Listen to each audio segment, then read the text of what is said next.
run your law firm the right way. This is the Maximum Lawyer Podcast. Your hosts, Jim Hacking and Tyson Mutrux. Let's partner up and maximize your firm. Welcome to the show. Hey, Tyson here. Welcome back to this week's Max Law Tech Tips, where we give you fresh tech tips to help you run your law practice. Today, I'm going to cover something that affects us all, and that's how to supercharge your Wi-Fi speeds. Before we dig in, though, Jim and I, we want to share something with you that's pretty special. We created a unique roadmap called Maximum Lawyer in Minimum Time to help you in building the law firm of your dreams. While it's typically only for Guild members, we're going to give it to our podcast listeners. All you have to do is text Stage 1 to 314-501-9260, and we will give you Stage 1 of Maximum Lawyer in Minimum Time. The rest of the course is reserved only for Guild members, but we will give you Stage 1, which is the foundational part of Maximum Lawyer Minimum Time, absolutely free. So just text Stage 1 to that number and you will get it. I know you're going to get a lot out of it, and I would love to hear from you if you do. So just text us and I'd love to hear from you. All right, so let's get into today's topic. I was on a video call the other day with our office administrator, Kristen, and her call quality was actually amazing compared to what it used to be. And it really got me thinking about how Wi-Fi, how much it really affects how we practice. And that really led me down a rabbit hole of finding out the best solutions to increasing internet speeds. Because like it or not, our law practices and our daily lives are intricately tied to the internet. So fast and reliable Wi-Fi connection, it's not just a luxury anymore. It's an absolute necessity in the things we do. And we've all faced that agony of those dropped video calls or even phone calls these days with VoIP phones, or those endless waits for whenever you're trying to upload that document or upload that file, that video. For those of you that record videos, it can be kind of a pain if you've got a bunch of videos that you need to upload and it says it's going to take overnight to get it done. I think we've all maybe been there. But before we get into the solutions I've got for you, I think it's essential to get an idea about what internet speeds you're paying for and your actual current internet speeds. That's really important. So what we're talking about is what you're paying for. So you go to the website, you sign up for a plan, and they say you're getting X for your speed. Then your actual speeds are different. And what I want you to do is I want you to Google, this is easy. I'm going to give you two options. One, and this is what I usually do, just Google internet speed test. So just type in internet speed test, and there's a test right there in the browser. You can also do it from speedtest.net. That's another one. Both of those are reliable. Do it at both and see if there's any similarities or inconsistencies there. If they're fairly close, then it's probably fairly accurate as to what the readings you're going to get. And even try it from different areas in your office and in your house and from different computers. You might be really surprised as to what you see, and you might be able to narrow down the issues that you're having. And you're going to probably see two different speeds. You're going to see an upload speed and a download speed. Don't worry about the differences right now. I'm not going to get into that. There are differences, but for right now, it's just important to know the information. And once we establish this baseline, then we can figure out if you need to make some changes. All right. And there's a big difference between, if there's a big difference between what you're paying for and your actual speeds, then you need to start making those tweaks. And if they are fairly close, which they're probably not, but if they're fairly close, then you may not need to make any changes. All right. So here's number one. It's the simplest. It's so simple. It almost feels like you're cheating. It's just reboot your router. All right. There is this trick where you unplug it for 30 seconds and you hold the power button down, you release it for 30 seconds. It's kind of this thing that this guy, we were having slow internet speeds a year ago. He was teaching me. I'm not going to get into that.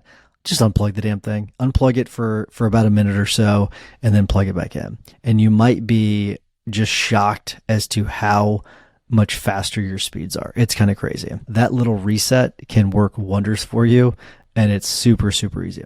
The next thing is it's more complicated, it's more expensive, but upgrading your router's age might just be showing, and it might be having an effect on your speeds. An older router can struggle a lot with the newer demands of these faster, modern broadband packages that are out there. So yeah, you may just have an old router that you need to replace. It might just be as simple as calling your internet service provider. You might see ISP. You might hear that before, but just calling them and letting them know what router you have, and they might be able to tell you.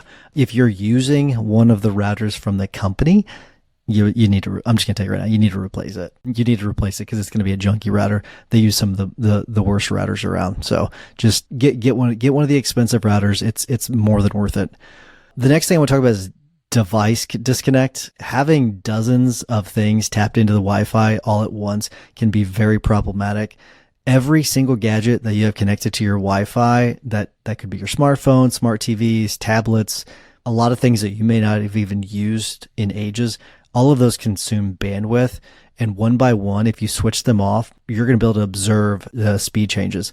It's a really powerful thing to do. Just start disconnecting thing. And you might just stumble on a bandwidth hog that you need to get rid of. The next thing is use an Ethernet cable. And we sometimes forget that wires still exist. And many times just using an Ethernet cable can save you a lot of trouble. Sometimes you don't need a Wi-Fi connection. If you're at a desktop, you're not going to need a Wi-Fi. Just plug it into the wall. I'm using actually a computer now that I have plugged in the wall.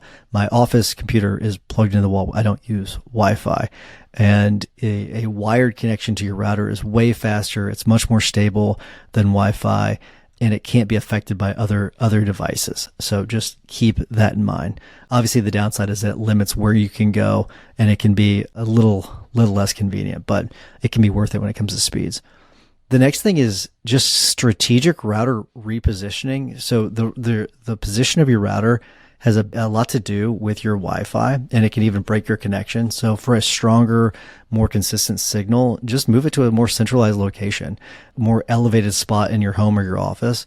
Those walls and those floors that can impede your signals. So keep the path as clear as possible. And if you have dead or slow zones in your house, you might want to think about where and how far you want the Wi-Fi to broadcast and where you want to position the different computers, especially if you have a larger home or a larger office. You're likely better off with a router that can pair with repeaters, because not all routers can. You can get a repeater, and those can broadcast signals into the farthest reaches of wherever your space is. But just know that these repeaters, they're not going to speed up your internet. They're just going to extend where you can get a signal. Another thing you can look at, this is the next thing, it's cable cleanup. So Ethernet cables, they are many times overlooked, but what you can do is if you have an old cable, you can just replace it with a newer one, and it should speed up your speeds quite a bit. That's what I was talking about earlier, by checking speeds at each location, each computer. That may allow you to hone in on what the issue is.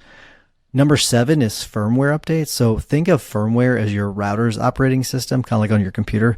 Keeping this updated is going to make sure that you're going to have that optimal performance and that speed. So make sure you're regularly checking for these updates and make sure you're updating them on a regular basis. Put something on your calendar to check it on a semi-regular basis. Another thing is number 8 is change the channel or band of your Wi-Fi signal, because your channel or your router is broken into different channels, and it uses a specific channel whenever you're using the internet.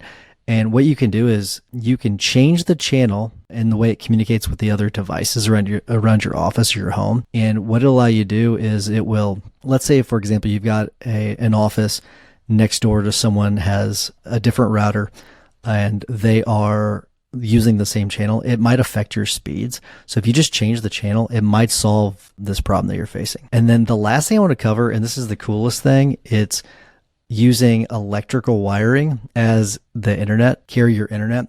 So an alternate to using extenders is a power line kit. And so digital signals, they can pass through electrical wiring.